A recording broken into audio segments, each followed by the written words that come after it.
what's going on, y'all? T-Bob here. And Jake as well. And you're about to watch a little OTB LSU.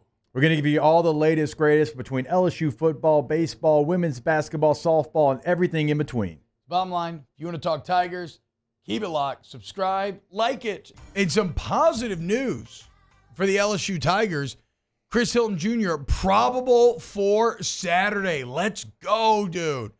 And when you think about this LSU offense this year, while Nuss did a good job last game, certainly in a couple of really big spots, I think he ended up with like 5 or 6 passes, maybe of like completions of like 11 yards or more.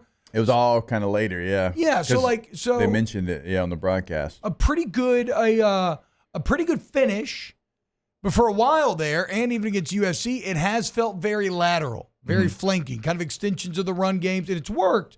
But, like, ultimately, that's a little predictable. And you were already seeing South Carolina starting to play that stuff. And so you need to be able to threaten teams deep. And Aaron Anderson had the really nice catch down the sideline, which was great. Yeah. But nobody has the speed that Chris Hilton Jr. has. So you have it written here, Taylor, what impact will Chris Hilton have on the offense? Like, it is that simple. Take the top off. Take the top off. And let Nuss do his best Derek Carr impression and just freaking launch it. I agree with you. I mean, it is a part of the game that I don't want to say you haven't had, because I think there's some receivers that have the ability, but even like an Anderson and a Thomas, they are so quick and they look so much faster than they did a year ago, because Anderson's now Thomas, he was playing in a different school, but Anderson, he's just playing with more confidence, and so you can go full speed. And T-Bob, we both understand that. You think you're going full speed when you don't really know what's going on, and you're like 80% speed. He's a different gear, but even that, like sideline to sideline, those guys, that's where they're going to make their hay. North and south is where Chris Hilton makes his hay. I mean, we did an episode in the preseason where we were talking about, potentially him being like kind of the breakout star because he gave you something different that nobody else really had. And again, it's not that those other receivers can't go deep and beat guys, but you said it, quickness. Yes. They have quickness. Hilton has top end speed. He's long. He chews up the yards with that stride. Remember, I kind of compared it to when we had Benny Brazil in 2005. That was kind of my comp, because I think Benny had 300-something receiving yards, but all 300 or whatever it was were impactful. Yeah. And they were big plays. And, we had Dwayne Bowe. We had Buster Davis. We had Early Doucette. All those guys did great things, but nobody could run like Benny. I mean, Benny was an Olympian, right? And so we did a really nice job, and Jimbo did a nice job of always knowing when to take the shot to Benny Brazil. And that's what you have in Chris Hilton. He can go out there and you can place him in a spot where maybe you lull the defense to sleep on 3 or 4 plays when he's out there, and then all of a sudden here it comes. Here comes the shot, and he's so fast that it's my guy or incomplete. Yeah. And I'll be interested to see too, Jake, does he factor in more in a down-to-down manner than the past as well? Because certainly that was my expectation for him coming into the season, right? He was clearly wide receiver 2. And with Brian Thomas and Malik Neighbors gone, and, just a lineage of wide receivers up to this point, that he would be the next guy to take that step forward where you prove that, okay, I've got more than this one dimension of game. Now, the one dimension is exactly what the offense needs.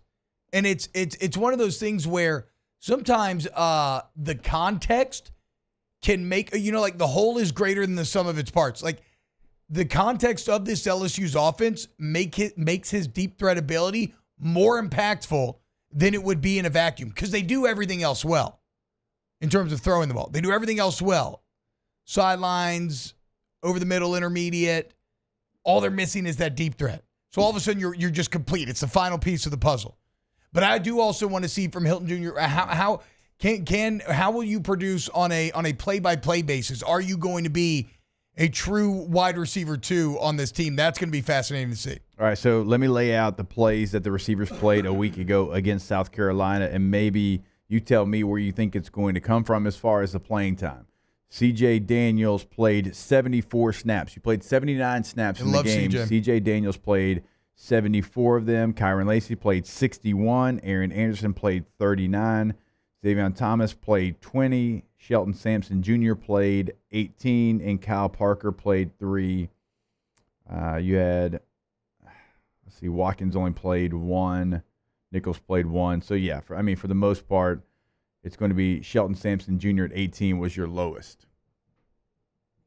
So where did Hilton snaps come from? Yeah. I think right now, so you have 3 heavy usage receivers, right? Yeah.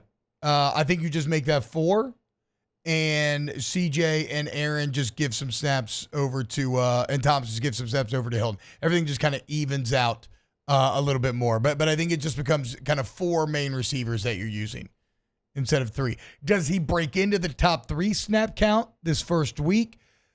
That's tougher to say because those guys have played well. I know they've been very impressed with how C.J. Daniels played, and obviously Aaron Anderson may be the breakout player of the team. And Kyron Lacey's like clearly wide receiver 1, right? Yeah. So that's not going anywhere. So I don't know if he breaks into the top 3, but I think he gets more snaps than like Sampson and Parker. That's what I was about to say. So I think you're really competing with Sampson and Parker and maybe Thomas. Now, Thomas is played well, and he gives you a different dynamic. He's run 2 counters already this year. He looked great running the ball out of the backfield. I want to do more of that. Yeah, he's done that twice, and so he's different. So when he's in, it's not going to be the same reps that Chris Hilton would have. You know what I'm saying? Like, they're not going to line up in the same spot, so his snaps probably don't come from that. I would assume Shelton Sampson, like, he's an outside receiver, right? He is an X, and I'm sure Chris Hilton's going to get some of those reps, and probably – I don't know that they'd want to play C.J. Daniels basically every snap of the game. He's been playing really well, and they love the dog that's in him. But if you want to give him a little bit of a breather, let's say it's 7 snaps from there. You can now take a little off his plate to help him stay more rested, maybe be more impactful, even though he's been great. But to your point, I'd also like to see more in the run game from Thomas. I mean, he's got the ability, and you can be very creative. Again, like motioning, running counter, you can still motion, run stretch lead. I think he's big enough and strong enough to run a zone. He understands how to navigate traffic. Thomas is going to break one this year. Oh, yeah. Like, it is so clear. It is so incredibly clear he's going to break one on special teams this year. I just don't know exactly. Obviously, I don't know when it's going to come.